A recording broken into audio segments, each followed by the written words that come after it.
to Storytime with Dan Booker. I appreciate you coming by and listening in on these stories from A Mystery in My Pocket.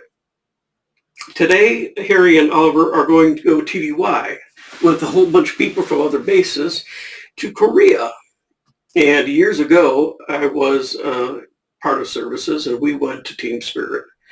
And literally, you just have people from all over, and they all combine and set up a base and do operations and exercises for a couple of weeks. It's very exciting. We got to go off base once in a while, hang out with the locals and learn about the culture and learn some of the language and do a lot of shopping. Pink blankets were big back then. So we're going to read Team Spirit. I figured since I enjoy it so much, I'd send Harry and Oliver there for their time. So OSI agents Oliver, Harry, and Rudy stepped off the C-130 with the rest of the 250 troops that were representatives of services squadrons from all over.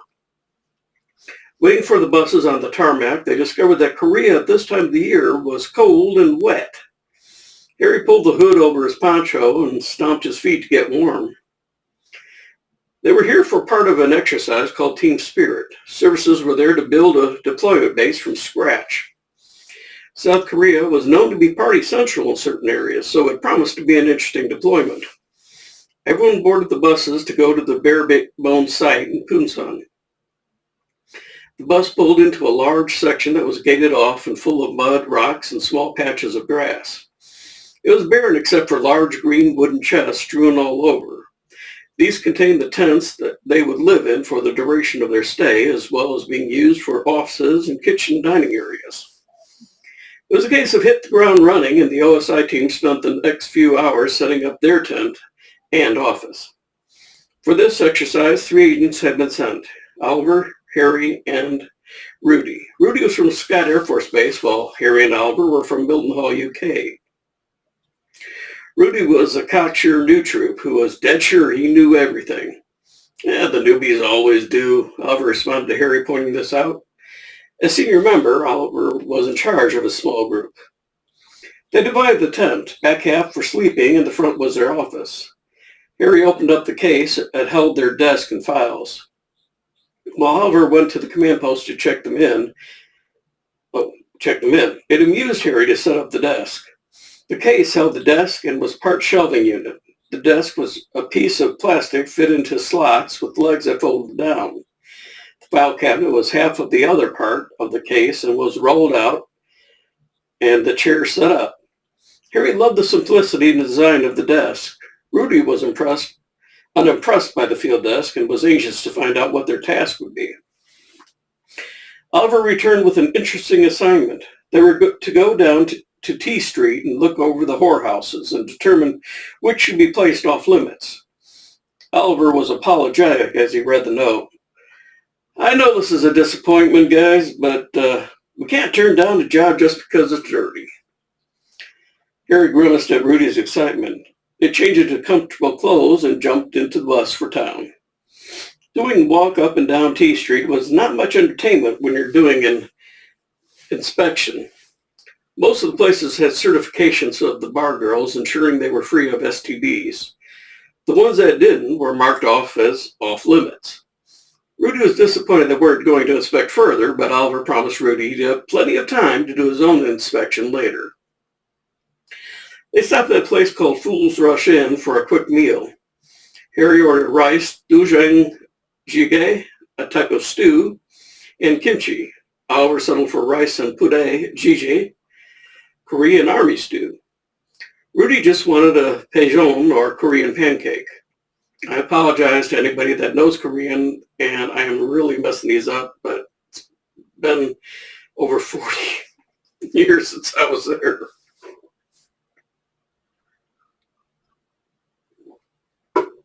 Okay.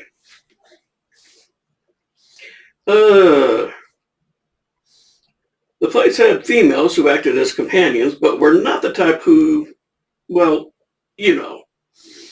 Harry and Oliver brought some lunch for the girls while Rudy sat at a separate table and bought his companion drinks. When he ran out of money, he approached Harry for a loan. I just need $20 for some drinks. She really likes me. He refused to make a loan, stating, "Rudy, if she really liked you, you wouldn't need the 20. After lunch, they went back to camp and helped putting up the kitchen tent and walked around eating wherever they could. Their part of the exercise was information gathering and analysis that wouldn't start until tomorrow.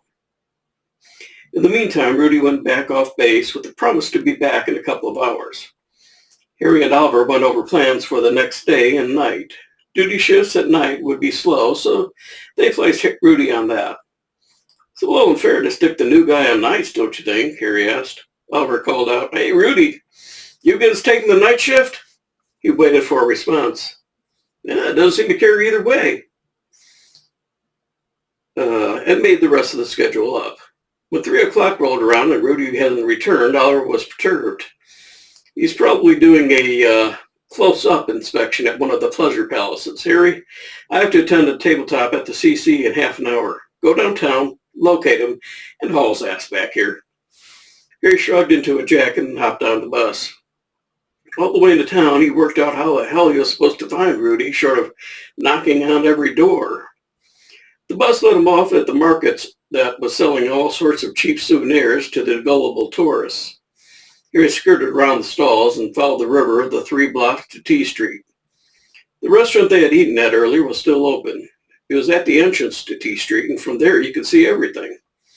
Being a closed street made it convenient for searching. All up and down were kiosks where you could change money. Harry approached each and asked about a friend of his. Up one side and down the next, he found the right one near the beginning, opposite the first he had tried. "How do you remember him?" "He changed $200. He's going to have big time," the man said with a grin. Something in the man's eye caught Harry's attention. There was more than laughter there. Without turning his head, Harry looked to the side and saw the money changer's eyes were cast towards a jeepney. These little motorized trikes were everywhere, ferrying passengers all over. A tap on his back made him swing around. The young lady who had tapped him jumped back quickly. Harry had a good memory for faces, and hers was one he wouldn't forget. She had been Rudy's companion earlier. "Buy me a drink." She said it differently than he had heard it earlier. There was an urgency in her voice that ensured his attention. He took her into Fool's Rush Inn and bought them both a drink. He was amused to notice that his was a normal scotch and soda, while hers was colored water. She sat close to him and practically whispered in his ear, "I saw your friend when he came back. When he exchanged a lot of money, the light on top of the changing booth changed to flashing." Well, Harry could guess the rest. An offer to take him to a place off the street where the girls were better was a good inducement to trap Rudy. "Can you give me an idea of what direction they went?" She drew a map on a napkin. She added some identifiers of the jeepney, so if it was still outside the spot, he'd recognize it. Harry reached into his back pocket to tip her, but she stayed his hand. "No, he was a nice person. I just want to make sure he's okay." Harry recognized that she was in a good person in a bad position. He thanked her for the information and found a driver he felt he could trust. There wasn't much to go on, so he had to go with his gut. He gave directions from the map he held. It took him part ways, then he had to eyeball trying to find the jeepney she had described. They were doing a circuit going wider each time, and in 10 minutes Harry spied the jeepney. Harry paid the man with a generous tip. "I'll wait," said the driver. "If you're not out in 15 minutes, I'll come in." Harry grinned. He had guessed right, and this guy had his back. A surreptitious glance through a tear in the drawn blind showed Rudy playing cards. From the glance, he saw that Rudy had a small stack of chips and the other man's was very large. Rudy had been losing steadily. Harry understood the situation. Rudy had been inveigled into taking the taxi, brought to this location, and then induced to play cards, whereby he would be stripped of his money in such a way that it wasn't exactly theft. Rudy's face was dripping sweat. With his money almost gone, he wasn't sure what would happen next. Would they try and find more, hold him for ransom, or worse? Harry knocked, and when his knock was unanswered, he tried the door. Locked, as he had expected, but with a lock that was no security. Working quietly with a thin metal card, he had the door open in moments. A forceful shove, and he rolled into the room and stood upright in a corner. The man at the door whipped out a knife, but the man at the table raised his hand and the knife was sheathed.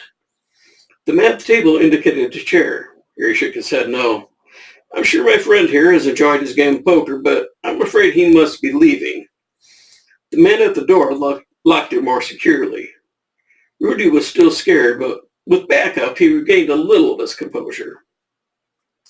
The man at the door was standing with his arms crossed, leaning back.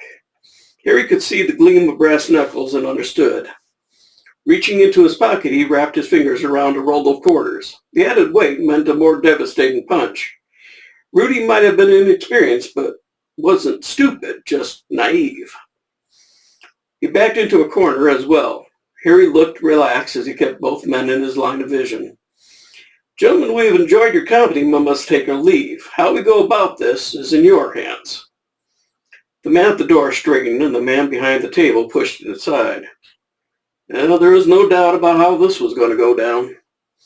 The man at the door was tall and muscular, but slow. The man at the table was faster, but unarmed. The tall man lunged and swung for Harry's face. Harry had been expecting that and wheeled out of harm's way. He brought a weighted fist down on the outstretched arm. Grasping the man by the neck, he threw him into the corner he had vacated. Rudy was going for the straight attack and kicked at the man's knees and punched at the throat. It was a surprisingly quiet fight with grunts and the sounds of well-aimed punches. Like I said, Rudy may not have been a seasoned fighter, but he had good training. He had his man down and tied with his own belt. Harry went for another swift strike, willing to increase the force of the punch, and his men went down. The floor was littered with quarters as the wrapping broke at the force of Harry's thrust. Harry opened the door and the jeepney driver waved them inside. He sped away, bringing them eventually to the border of T Street. All the way he spoke to Rudy about the dangers of changing large amounts of money at a single changer. You do a little at a few of them. Take your time and don't do it all at once. He gave a lecture Rudy wouldn't forget. When they arrived safe, Harry paid again and bought their driver dinner. On the bus, Rudy apologized for letting his enthusiasm get the better of him. You're new to the game and weren't paying attention to the briefing. He grinned at Rudy. Poor kid, his first experience at Korea and was to be shanghaied and lose a couple of weeks' wages in the process. Back on base, Rudy was instructed as to their mission and working conditions. He was going to complain about working the night shift, but a look at Harry and he decided the night shift was just the shift he wanted. That evening, Rudy held the fort while Harry and Oliver did some sightseeing. Walking along the river, they bought some food from the street vendors. The pancakes filled with vegetables were very good, and the side of kimchi was a perfect accompaniment. But desiring something for dessert, they approached a vendor who was selling something that looked like fish-shaped donuts. Harry shrugged off the unusual shape, but Oliver decided to wait and see how Harry enjoyed it first. Harry said it smelled all right and promptly took a large bite. That bite had contained fried batter, and inside, a large collection of fish eggs. Harry immediately dropped it and spat out the rest. Oliver was laughing at the startled look on Harry's face. Wandering around the stalls and a few shops, they picked up a mink blanket each, and Harry bought Hattie a robe with a dragon embroidered on the back. Oliver was entranced by a cheap plastic pocket watch that was also a lighter. Arriving back to base, they checked in with Rudy and went to bed. Tomorrow promised to be a busy day. Okay, that's all I've got for today. I know it's a short one, I apologize, but the next one's going to be a little unusual. It's called A Shirt's Dilemma. And I'll tell you what, let me check, see how long we've done on this one, and I'll come back and we'll do maybe we'll do another one. Hold on a second.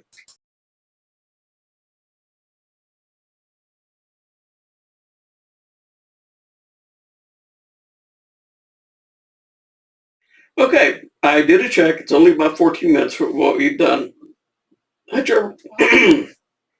Excuse me. I generally like to keep these around 25 minutes, 30 minutes. So we'll continue on. Let's do a shirt's dilemma. If I remember right, that's pretty short too. First Sergeant Talbot was standing outside his last no-notice room inspection. So far, it had tried his patience as room after room failed. He had to call in a couple of other first shirts to talk to their people. As a services first shirt, the dorms were under his jurisdiction, and this was one of his duties. It always surprised him that the female rooms were pretty consistently dirtier than the men's. He knocked, even though he knew the occupant was away on leave for the next couple of days, but it was part of the procedure. He opened the door, first calling out, "First Sergeant!" As the door opened, he was relieved that before Airman Carter went on leave, he had done a good job on his room. Senior Master Sergeant Talbot admired the shining boots lined up under the bed, the books neat and tidy on the bookcase. Clothes in the locker were pressed and folded neatly. He raised the cover on the desk and received a shock as all under here was chaos. Poked around a bit and looked through a small selection of photos.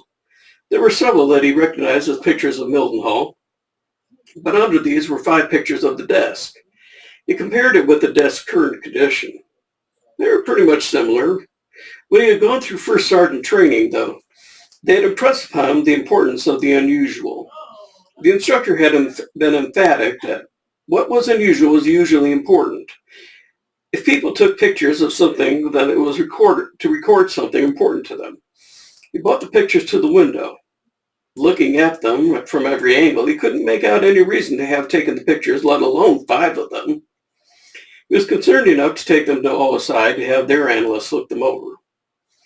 OSI agent Hattie Martin was glad to have something to analyze. It had been a slow morning and she was going off her rocker with boredom. She was wearing a magnifying headpiece and scanning the picture under a bright light. Here he came up for a chat, but seeing she was engaged, quietly seated himself and placed her coffee nearby. Eventually, Hattie took off the magnifiers and rubbed her eyes. When she saw Harry and the coffee, she brightened up a bit. "What are you working on?" Harry asked as he passed some sugar packets over. Ripping open 4, she stirred them into her coffee and drank it off at one gulp. With her free hand, she passed over the picture and magnifier. "I'm no damned if I know what I'm supposed to be looking at. It's just an airman's desk, but they think there might be more to it than that. Take a look and tell me what you see." Harry placed the magnifier on his head and looked at the pictures. Let's see, bag of crisps, 2 sodas, a Yorkie bar, mechanical Uncle Sam bank, his CDCs and notes. Rest is just some various trash. He took the picture and looked at it under a light. "I see a cigar and a pipe tobacco, a reamer, and a tamp. Now those are all at the back, so he must not smoke often. But I don't really see anything illicit." Here he called over Oliver and had him look. As Oliver perused the picture and compared it with the others, he wrote out his findings, adding his notes to Hattie's and Harry's. "I see some gum stuck under the top of the desk by the light, marked from where he was using the desk to shine his shoes and boots. Can of polish sideways and tucked it at the right rear with a folded yellow shine cloth above." Squinting through the lenses, he tried to see anything Hattie and Harry hadn't found. He handed the picture back and removed the magnifier. Shrugged and went back to his desk. Here he stayed a little longer to visit, but then he had to get back to his work. Hattie took the list that the 3 of them had made and filled out a report to give to the first sergeant. Sergeant arrived within an hour, ripped open the Holy Joe. The report was nothing more than what he had seen for himself. Stepping into the captain's office, he asked for an agent to accompany him to the airman's room. Oliver and Harry flipped for it. Harry lost the toss and grabbed his coat. On the way to the dorms, the sergeant apologized for pulling Harry away from his work. "Sorry, I just feel as though I'm missing something here." "I think we all are. Why would this guy take 5 pictures of a desk if nothing of importance was there? I don't get it." At the dorm room, Harry made a thorough inspection that impressed the first sergeant. If there was anything to find, he was sure Harry would find it. A can of coffee alone on a shelf was an object of curiosity to Harry. It might contain drugs amongst the coffee as a way to throw off to the dogs. Harry used a plastic fork and sifted through the grounds. Nothing was there. The sergeant figured that the drugs had gone with the airmen since there wasn't a coffee pot in sight. Harry opened the cabinet under the sink and pulled out a ceramic cup and 2 styrofoam cups glued together. The sergeant shrugged. Harry set the styrofoam cups on top of the ceramic one. He lined the top cup with some paper towels. "It's a homemade drip coffee maker. pretty clever and not illegal. He just heats the water up in the day room microwave and presto, morning coffee. The shirt tossed the pictures on the desk and closed the top. A key in the door announced that Airman Ty Manning was returning. The look on his face when he saw the first sergeant in his room with another man was almost comical. His eyes started from his head, and his brows rose so high they were hidden behind short cropped bangs. Manning looked at the two men, sure he was in trouble, but couldn't fathom how. Sir, is something wrong? The sheriff pulled out the pictures again. Here, Manning, could you tell me why you took these 5 pictures? Manning's face cracked into a wide grin. I had some pictures of Mildenhall I wanted to send home for my mom. I just shot these to get the film to the end. He looked at Harry. Can I ask who you are? Harry grinned and shows his badge. They pulled you here because I took a few pictures of my desk? Harry shrugged and shook hands all around. He felt the sergeant would rather make his apologies without him there. All right, so that is it for that. Now, we've done some readings from Sheriff in a Small Town, and the next ones in these are from that book. I just carried them over. So that's all we've got from Mystery in My Pocket. So now I am in a quandary. I don't know which book to choose next. I am pretty sure that we will do, what is it? What's the name of that one? Artistic Endeavors. That is an interesting time travel novel where the main character is an artist who, through creating some of his more exotic works, ended up making a time machine. So I think we'll go with that one. That's a fun one. It's got a lot of interesting trips, a lot of history in that. And since it's a single book, it's not part of a series like my Time Is series of time travel books. So that's it for today. It's a short, quick reading. I do appreciate you dropping by. I hope you enjoyed these, and I hope you'll be back when we start Artistic Endeavors and begin our next series of stories. So thank you again. Be good yourselves. Take care of yourself. Bye.